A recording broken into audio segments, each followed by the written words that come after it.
You, flock of seagulls. You know why we're here?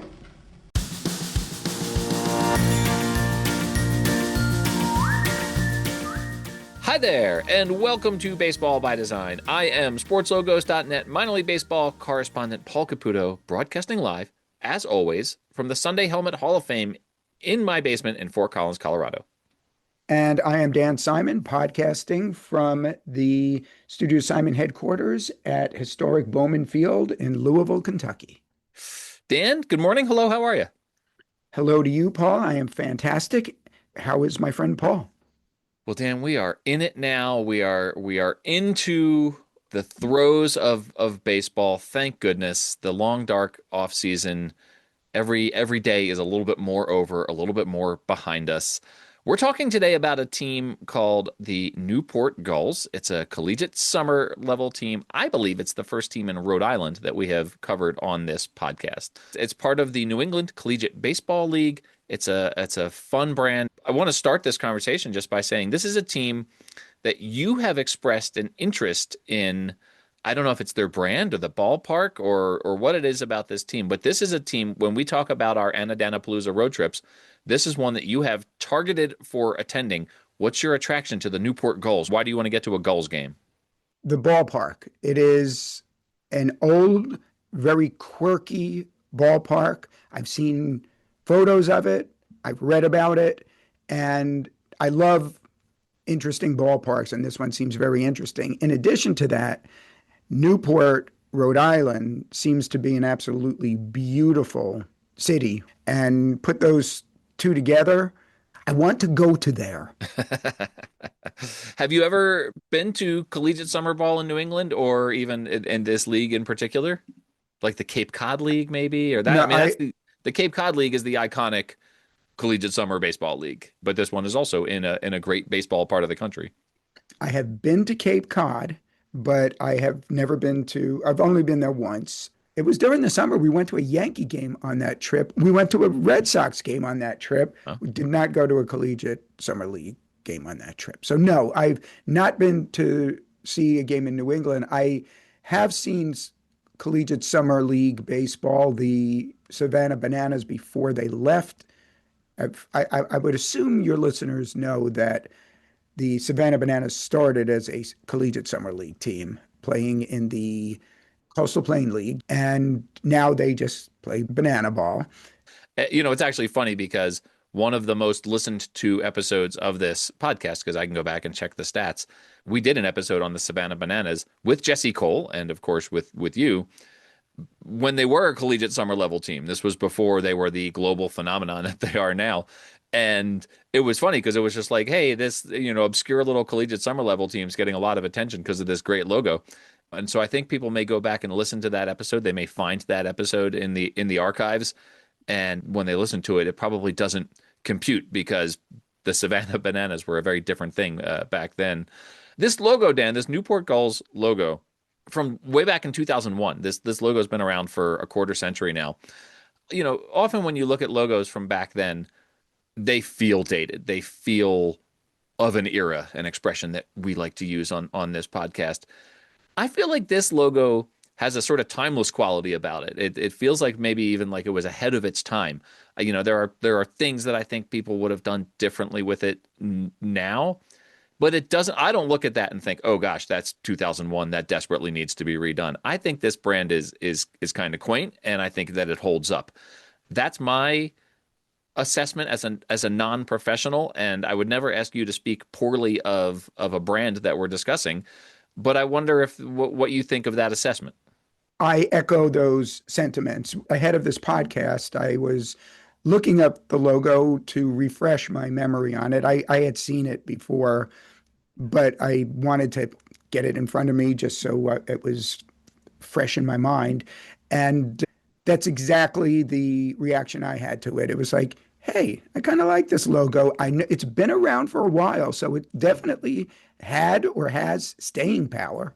And I was looking at it thinking to myself, does it need an update? And my answer to myself was, no, leave it as is. I like it just fine.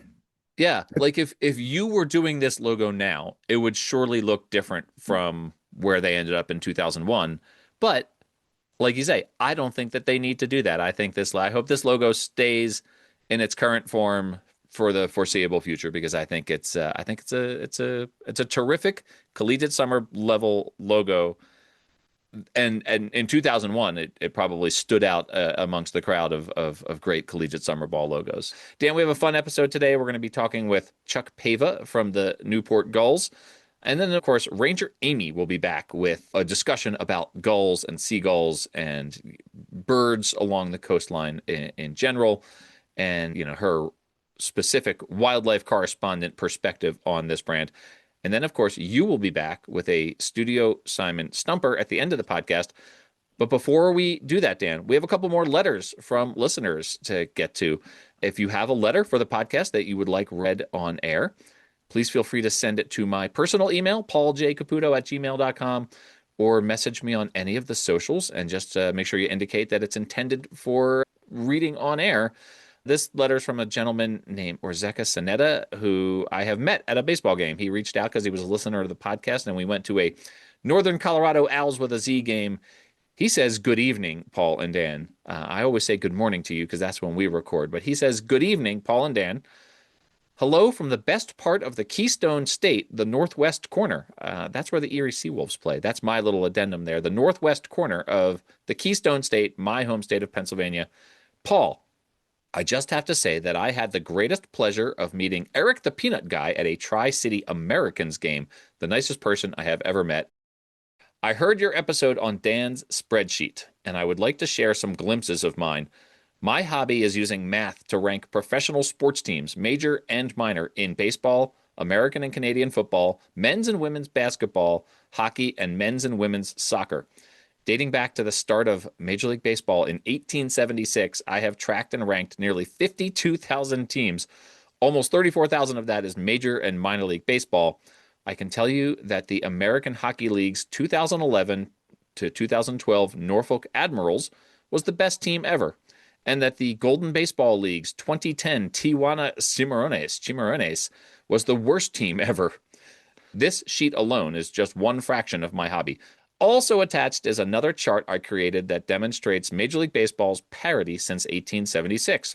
One could make an inference that parity has been dropping ever since 1994, but we are nowhere near as bad as the pre-1950s era. Lastly, attached is a graph depicting the percentage of affiliated minor league teams who bore their parent club's name over time. Affiliated minor league baseball started in 1919. However, it wasn't until 1932 when a team took their parent's name. So that started after, how about that? It peaked in 1987 with 57.04%, and 2025 was 9.17%. Keep up the great podcasts. Very respectfully, Orseka A. Sanetta. Dan, you and I asked the question while we were recording that spreadsheet episode, is this entertaining for people? Are people listening? Is this something that people are enjoying? I am blown away by this letter and this level of analysis and the love of the spreadsheet that Orseka is representing here. So I think your spreadsheet touched somebody's soul out there, and I love that. Wow. It blew me away. How many tens of thousands of teams did he say? 52,000. 52,000. How is that even possible? Like how long? I just can't even get my head around that number. Like when I put together that naming, what you called spreadsheet, what did we say the total was? 202 teams. That was a lot. And Right. that's not even the tip of the iceberg in question here. So that's crazy. Yes, it's something. It's very, very intense. And it was a pleasure to meet him at that Owls with a Z game.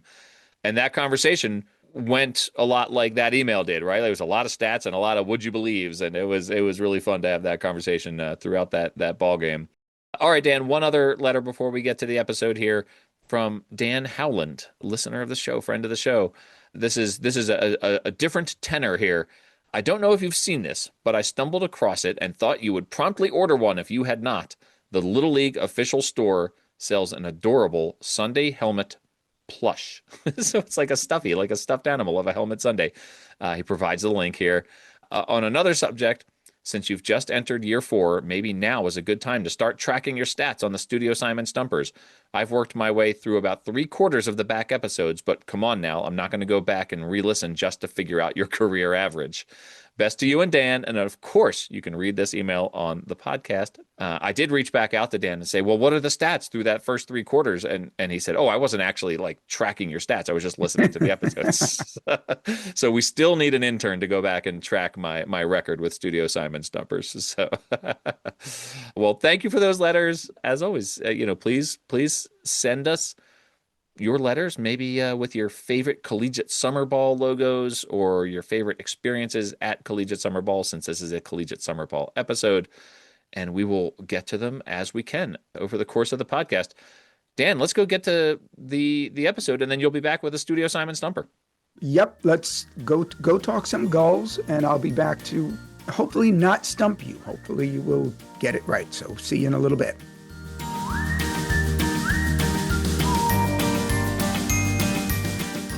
All right, everyone, welcome to the Baseball by Design podcast. For the very first time, Chuck Pava, who is the president and general manager of the Newport Gulls. Chuck, good morning. How are you doing? Good, Paul. How are you? Good to talk to you. I imagine, I'm going to guess that you're a fan of the AFC champion New England Patriots, who are on their way to the Super Bowl at the time of this recording. Yeah, you got that right. We're so excited here in New England. I think we've been spoiled for a long time, and then we have these last few years that have been a little bit different for us because we were spoiled, but it's good to see the Patriots nation back into the big stage. It's awesome. Well, I live in Colorado, but I'm an Eagles fan, so my Eagles are already out of it. Hey, but speaking of birds, we're talking about the Newport Gulls, who are a collegiate summer team in the New England Collegiate Baseball League. This Newport Gulls team has been around with the same logo since 2001. Prior to that, they were the Rhode Island Gulls, which was from 1998 to 2000. This may seem real obvious, but I'm going to start with a 30,000-foot level question here. Why is the team in Newport, Rhode Island named the Gulls?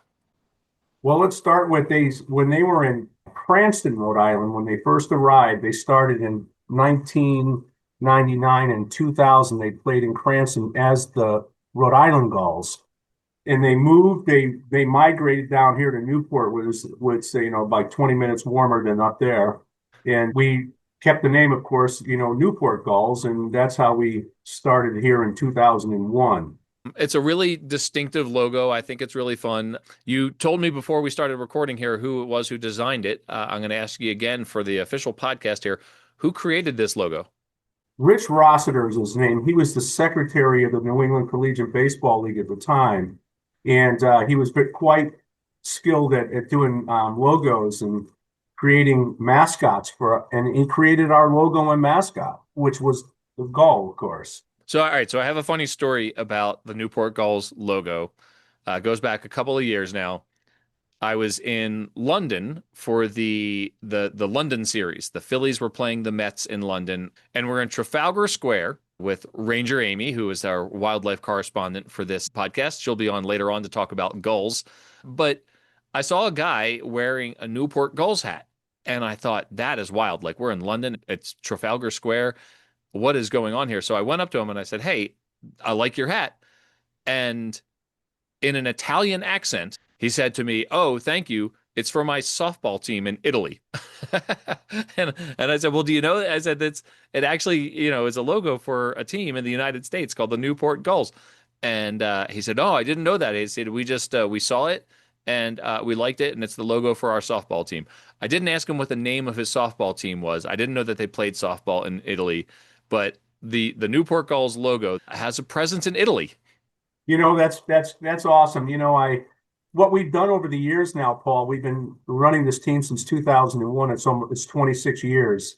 And we have had programs where people from different parts of the world ask us to send them T-shirts to help kids, we've sent them to places like Vietnam, to Dominican Republic, and different places. We also, over the last, several years, we've become a lot more international than we ever have. And I see people sending me pictures all the time from around the world with their Newport Gulls shirts on. And it's amazing to me. It's like somebody in China send me a picture with their Newport Gulls gear on. And somebody in Europe sent me a picture with their Newport Gulls gear on. And it's pretty impressive that we've kind of had that reach. Yeah, it's it's I think minor league baseball sort of in general, it's increasing. But what's notable to me is, this team, as you mentioned, has been around since 2001. For the Newport Gulls to have this brand and for it to hold up the way that it does, I think the brand is really charming. And I wouldn't, I hope that you don't have any plans to change it or rebrand or anything like that, because this brand is really withstanding the test of time in my mind. What do you think it is about this Gulls logo, this Gulls identity that, 25 years, 26 years later is still feels, contemporary, still feels like it doesn't need to be changed in any way?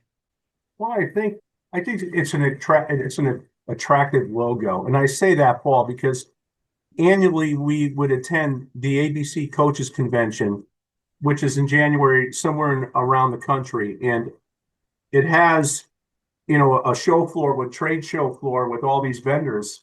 In one of the shows I recall, they had a contest for a logo contest. So every coach in the place or anybody who wanted to submit their logo for the contest went to their booth and gave them a hat and then they displayed them and people voted on it. And our Gulls logo won the whole thing. And you're talking about, all these colleges and all these summer teams and all these unprofessional teams, but the Gulls logo won. And I remember going over to it and it was a guy, I think he played Major League Baseball. He was sitting in the booth and he goes, "Oh, I just love this logo. This logo is great." So we just the logo is attractive. People like it and it continues to brand itself. People, we have an online store and people are buying our merch from all over the place. So I mentioned before we started recording that one of the ways I learned about this Newport Gulls team was my good friend Dan Simon. We do a road trip every year to see baseball games in different parts of the country, and usually we're seeing affiliated baseball, but Dan is particularly interested in seeing a Gulls game. What are we going to experience when we come to the ballpark to see the Gulls play? Well, Paul, I think there's a number of things that you'll really understand when you get here. And we have quite a few people who come through that say they're on a summer journey going through parks, major league parks, minor league parks, and then they come to us. And we often get people to tell us this is the best experience they've had. I think one of the reasons, Paul, is because the stadium itself is still charming. It's the oldest park in America. They started building it in the late 1800s.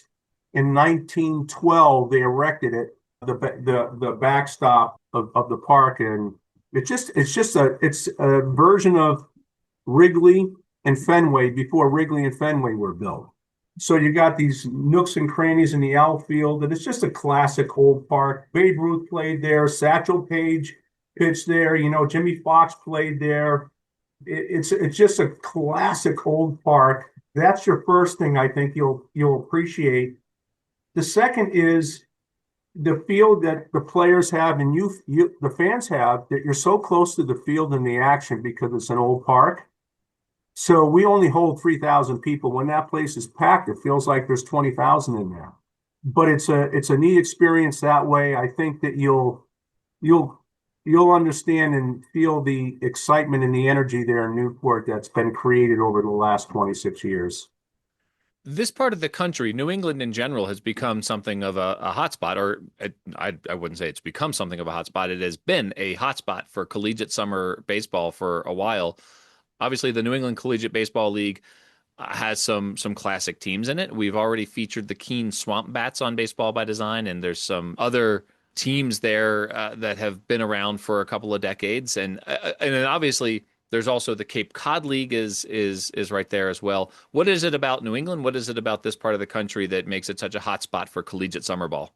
Well, first of all, the most important thing is that we get really talented players in this league, just a drop below the Cape League. Often we compete with the Cape League for players. So it's a high level talent level here. A lot of guys get drafted and so on. The Gulls have over 40 guys in the major leagues already. So we're getting talented kids here. But I think one of the other things that are important is our proximity. It's only some teams are only an hour away, 15 minutes away. The furthest ride we got is a couple to 3 hours. Going up to Maine is only 3 hours from here. Going to Danbury, Connecticut is 3 hours from here. Going up to Holyoke, Mass is 2.5 hours from here. So everything's close. When you go to some of the other summer leagues around the country, some of the distances are 12 to 14 hours in between teams. That's a lot of travel. So our travel's easy. The competition's really good, and we take care of our kids well. So I think those three factors are why we continue to be recognized as the number 2 league in the country. The ballpark, I mean, it looks like a beautiful setting here. It looks like you're not too far from the water. If you're incorporating Cardines Field into a road trip, I associate this part of the country with just like all sorts of great food, seafood, that sort of thing. Is there anything like in the ballpark that you're doing like with that sort of local food, or what's nearby that if it's not in the ballpark that I have to go find in Rhode Island in Newport? Well, we go from time to time. Sometimes we have what we call chorizo. It's a Portuguese sausage, chorizo and cheese, or chorizo and peppers. Sometimes we might have a New England clam chowder on our menu. Maybe we might have, from time to time, we've had a lobster roll, but we don't do that anymore. But you can easily find those within steps of our park. There's some restaurants right around us where you can go and get whatever seafood your heart desires, quite frankly. And the other thing, Paul, about Newport, Rhode Island, that kind of helps our situation is it's one of the most visited tourist cities on the East Coast of the United States. So in the summertime, there's so much going on here. You've got the Tennis Hall of Fame, you've got these yacht races, you've got the golf, the oldest golf country club in the U.S. Everything here is historic. So people come here to see the first church, the first this, the first that. There's so much history here. So it attracts people from all over the world, quite frankly. When the Pawtucket Red Sox left and became the Woo Sox, that I think probably accentuated in Rhode Island the importance of collegiate summer ball. You've got the Newport Gulls and the Ocean State Waves in the NECBL. Is that something that affected you all when Rhode Island lost affiliated baseball and there was more of a focus on collegiate summer ball at your level? Well, we've managed, because we're far enough away from Pawtucket. Yeah. We've managed to have our own fan base here in this region who are loyal to us. However, when the Pawtucket Red Sox left, there seems to be more in-state interest from people coming up from the northern part of the state down here, which would typically go to a Paw Sox game, I would think, but they come down to Newport to watch us. And once they're here, they realize this is a pretty good opportunity because our ticket prices are so cheap, Paul. Our adults pay $5, kids pay $1, military seniors pay $2. Yeah. So our ticket prices are cheap, and we're downtown Newport, and that is a big advantage for us. I see that there are 3 teams in the NECBL in Connecticut, and you're in Rhode Island. You're deep in New England. Does Connecticut really count as New England? Yeah, it does. I was born and raised there, of course. Oh no! I retract the question. It's only, it's probably the fastest. You probably can get to Connecticut in a half an hour from here. Yeah. 20 minutes. Well, Ranger Amy grew up on the seacoast of New Hampshire, so this part of the country is she's our wildlife correspondent who will be on to talk about gulls here in a minute. But I'm curious about that. Let me tell you about gulls real quick. I was going to ask you about them. Okay, let's do it. So I sit here in Newport and I see gulls all around the place when I look out of my window. And what I've learned, because I see gulls breeding on these roofs, the gulls are like the most loyal birds that there are. They pair up and they're loyal forever. And when I see gulls around here, I often think we have a term that we use for our baseball team that was coined by the previous teams, because we have what we consider a family of our Gulls Nation, and they developed a hashtag saying "Gulls fly together," and that's true. Gulls are really loyal birds, and I'm sure you're going to hear that from Amy about how loyal gulls are to each other. Well, Amy will be part of this road trip too, so you guys will get to have that conversation. There's nothing she loves more than talking about birds. Talking about birds at a baseball game, would be even better, I think. The term gulls, I'm interested in gulls just because I grew up in the Philadelphia area. You know, we would go to the Jersey Shore. We called them seagulls, and I know that that's not, uh, ornithologically correct, right? Like that is, seagulls are not really a thing. Is there a reason that the team went with gulls instead of seagulls, though? It's, because I feel like seagulls is maybe the more common term. And that's a truism. There's a university here in Newport, Salve Regina University. They're the Seagulls. Oh, okay. And yeah, and I don't know why they didn't go with Seagulls. They just went with Gulls, maybe because it's a smaller wording. But that was before I was involved. They never were. I don't know why they didn't name them Seagulls, but I like Gulls better anyway. I like gulls better too. I think it flows a little better with Newport gulls there. Before I let you get out of here, I want to ask the question because I said how this logo has been standing up and that I put in my 2 cents that I hope that you don't change it anytime soon. But I'm curious as to whether there's been any conversations about expanding it, maybe coming up with alternate identities, growing the brand in any way without really abandoning this time-tested classic logo that you have? Paul, that's a great question. And see, I'm old school, okay? I'm a little bit older than most of the interns and most of our staff that comes to work for us. They're so creative. They're so good at social media. They're so good at content, stuff that has always gone over my head. I'm old school. We're the Newport Gulls, and that's it. But these new students come in and they want to do an alternate logo or some change or coloring change. And I'm always old school. I don't like change, Yeah. but I get it. And the kids know what they're doing. So we'll allow them to do some creative alternate designs without compromising who we are with the Newport Gulls. That's what's happening in the baseball world today. We look at the Boston Red Sox and they got a yellow shirt. Come on. So anyway, we're always looking at now new ways to stay relevant.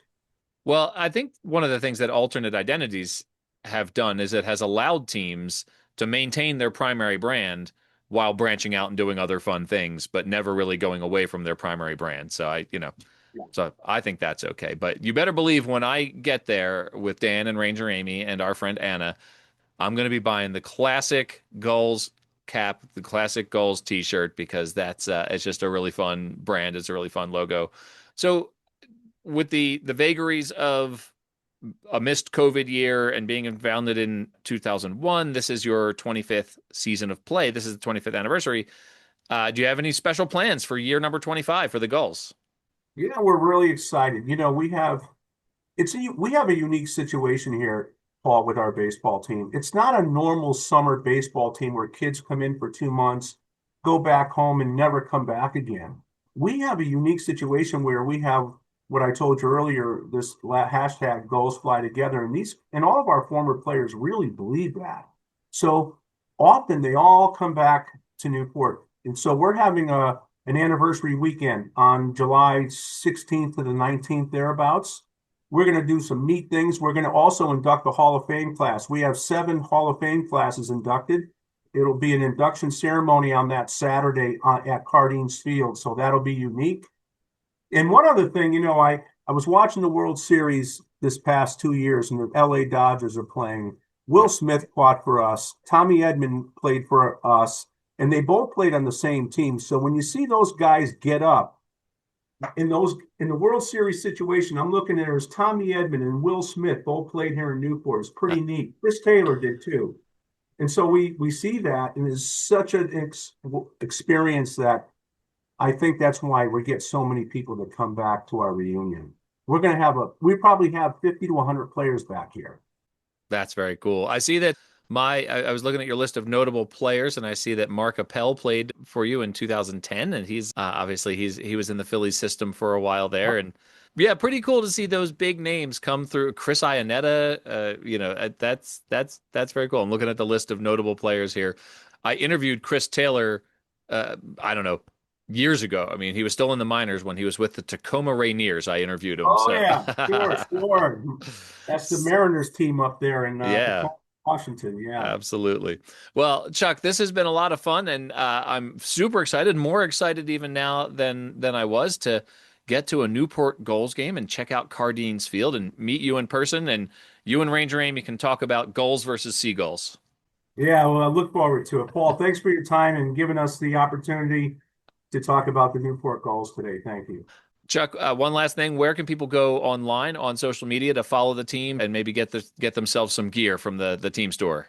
Well, they can go to the Newport Gulls website, start there. That's easy enough.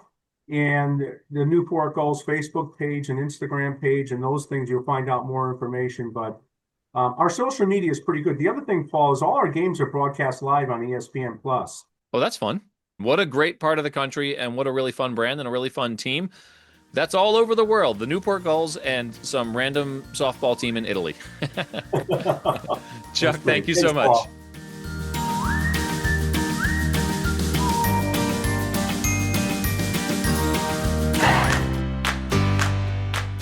Baseball by Design listeners worldwide, it is my honor to introduce to you the official Baseball by Design wildlife correspondent, musical enthusiast, and national anthem extraordinaire, Ranger Amy Burnett.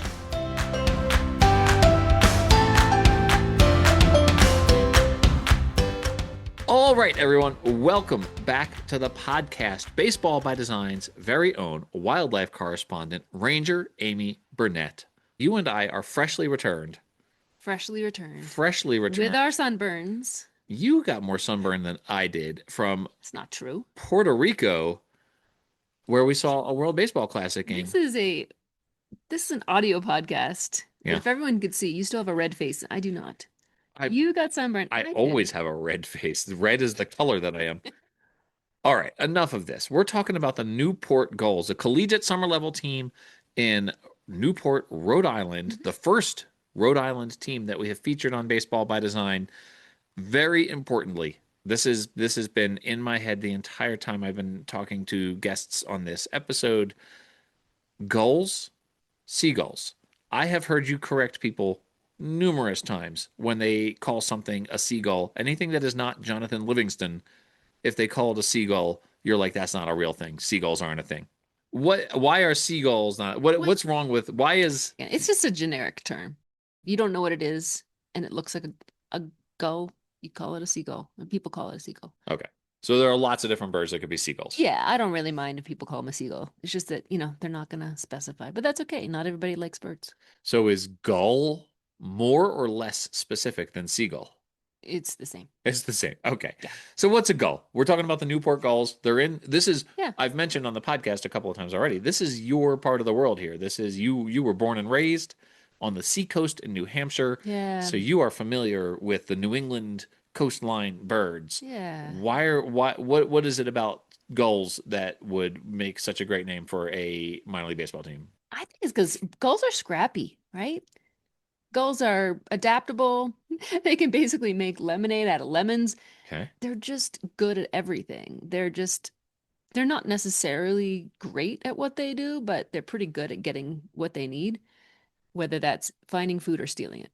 So they are the utility infielders of seacoast birds. I think so. Like they're never going to be the stars of the show, and no one really loves seagulls. I mean, to me, more people should like seagulls because when I hear a seagull, I'm like, oh, I'm at the beach. Right. For me, I have an affinity for laughing gulls Uh-huh. because they always remind me of Florida. Because in New Hampshire, we didn't really hear laughing gulls in the summertime. What's a laughing gull? A laughing gull, they're the cute ones with the black heads that laugh. They're like,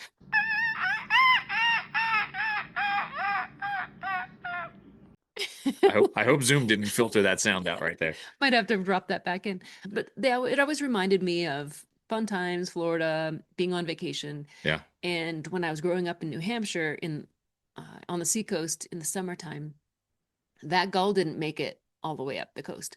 Now you can find laughing gulls in New Hampshire because of global climate change.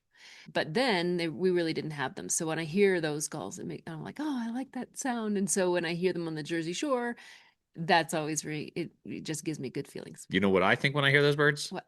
I think they are coming for my Wawa hoagie. Well, they're definitely coming for your lunch. And Yeah. in your case, your Wawa hoagie for sure. Yeah, absolutely. Yeah. Protect They a are turkey Swiss hoagie at all costs. they're good at what they do. That's Yeah. what make them such a great baseball player, really, because they're good at stealing Yeah. bases or anything else. That's very good. All right, very good. And just, like they're not necessarily the fastest flyers. They're really good at dive bombing. So that should be good for something. Probably. Yeah, they Right. could like slide head first, Pete Rose style. There you go. Yeah. They do twists and turns in flight. And so they could kind of pivot on a dime on the diamond. Turn on a diamond. Diamond. That's pretty good. But you know why that we call the ones that are over the sea seagulls, even though some live inland? Because they're over the sea. Yeah, because if they were over the bay, we'd call them bagels. That's a very good joke too. Actually, this is a really horrible joke, but Uh, thank you for laughing. I like it. I've heard it before, but I do like that joke very much. This is Newport, Rhode Island. Yes. So we're talking about more like less the laughing gulls that you associate with Florida, and we have those in New Jersey. Mhm. There's a different kind of gull. There's the laughing gull, and what's the other one? So Rhode Island does have the laughing gull, Okay. but it's not as common as the herring gull, the ring-billed gull, and the black-backed gull. Okay. And those are the ones that you're more likely to see in the summertime on the ocean, but you will see occasional laughing gulls there too. So how specific to New England? I mean, we've got seagulls up and down the coast on the East Coast. Yeah. We've got them up and down the coast on the West Coast. Mhm. Presumably that's not unique to this country. Presumably there are those types of gulls everywhere in the world. Yes. We saw that character wearing, I already told the story on this episode about the guy wearing the Newport Gulls hat who played for the Italian softball team. Yeah. So there's gulls everywhere. When I was in Iceland, I saw gulls there. I saw Icelandic gulls. Now you're just hashtag humble bragging about your travel, but you can see gulls everywhere. Yeah, in you Scotland. can see gulls everywhere. Oh, now we're just gonna name places that you've been. Tell me about the gulls in Morocco. Tell me about the gulls in Puerto Rico. They were all over the place at that famous golf course that we visited in Scotland. Yeah. All the gulls there. So The- I was bird watching while everybody else was taking in the sights. That is not unusual for you. No.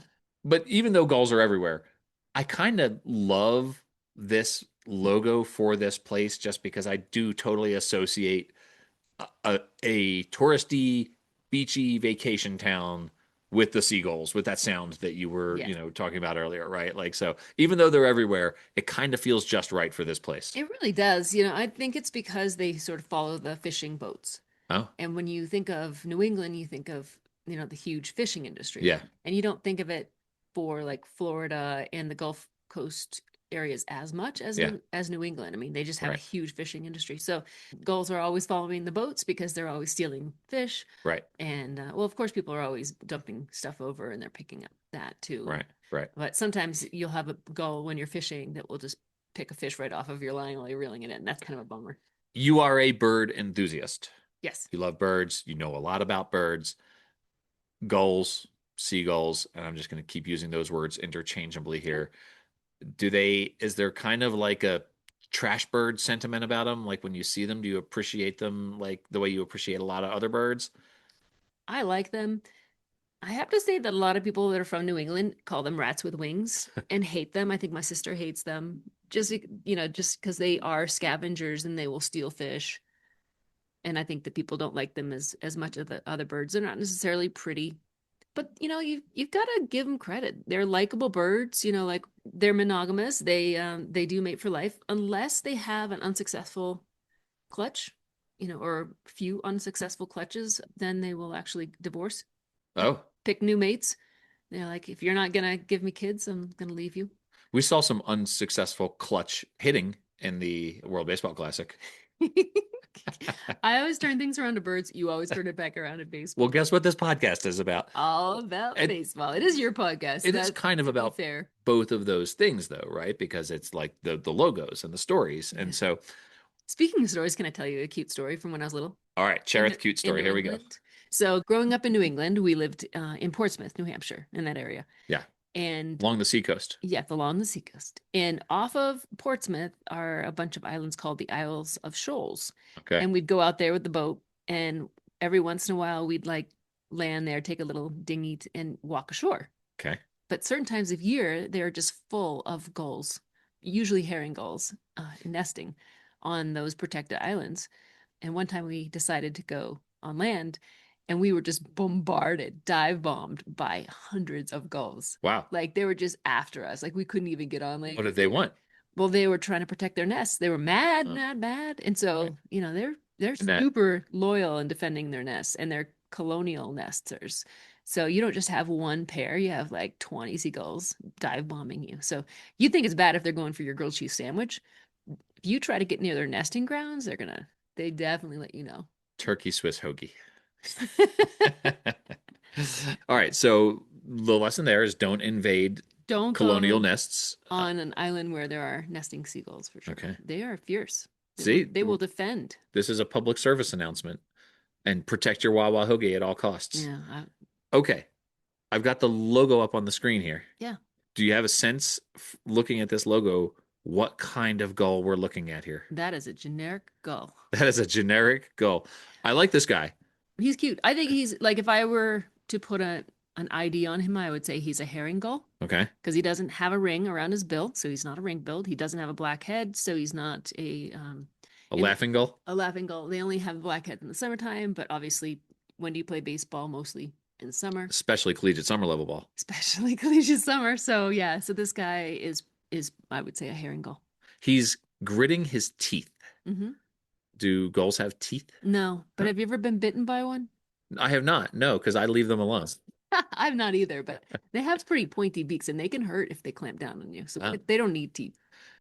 He's He's cute. I like him. he is cute. Yeah, I think he's adorable. So, Yeah, that's a good mascot. I like that. I would Yeah. buy that shirt or that hat. well, as you know, our goal is to get to a Newport Gulls game this year with That would be great. our friends Dan Simon and Anna Di Tommaso.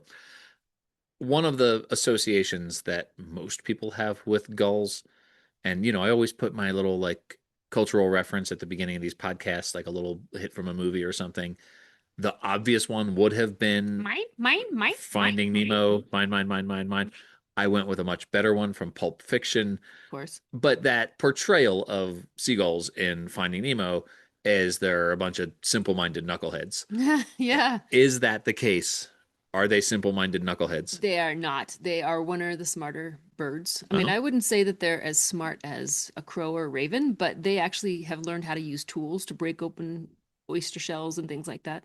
And they actually, not only do they use tools, but if they're trying to open like a mussel shell, they will drop it from a height and smash it, or drop a rock onto it from a high place and open it. So they can, I mean, how many other birds use tools? Not that many. Yeah. So they're smart and they have good memories. They'll actually remember a person who's fed them previously. So just don't let them have any hoagie, Yeah. or else you'll always have them stolen by that one bird that won't leave you alone.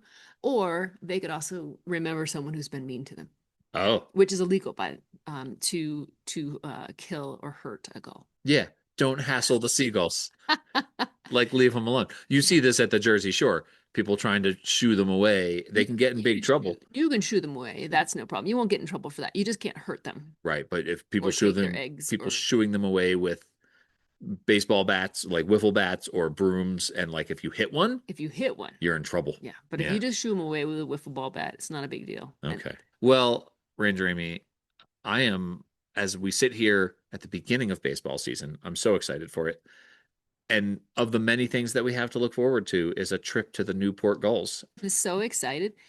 A lot of people are watching spring training games on TV Sure. right now. And so I challenge anyone listening to this who wants to be nerdy like me to watch TV and listen for the laughing gulls, because if you're watching the Phillies broadcast in Clearwater, you're going to hear the laughing gulls in the background, and they do have that laughing call, which is really cool. Could you pick, like, if we were watching, if I just turned on a game and didn't tell you what it was, could you tell whether it was Arizona or Florida? Yes, absolutely. Yeah, because you wouldn't hear a laughing gull in Arizona. Ranger Amy, this has been fun as always. Thank you for informing us about these birds. I think it's an adorable logo. I think the animals are adorable. So I'm glad to be covering this brand. Hey, where can people find you on social media? We don't do that enough. Where's Ranger Amy's social media? You can look for me on Ranger Amy on Facebook or the Real Ranger Amy on Instagram and Threads. And I have one more thing I need to say. You know how Pat Larson does the intro? Yeah. Baseball by Design listeners worldwide. That's the Pat Larson intro for Ranger Amy.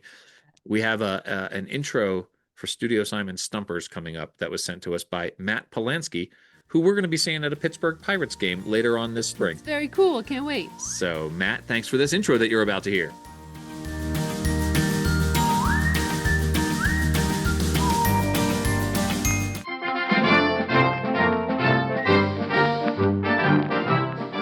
Deep within the recesses of his secret headquarters, somewhere in Louisville, Kentucky, sits Dan Simon. By day, Dan is the owner of Studio Simon, but by night, he tries to stump one Paul Caputo. This is Studio Simon Stumper.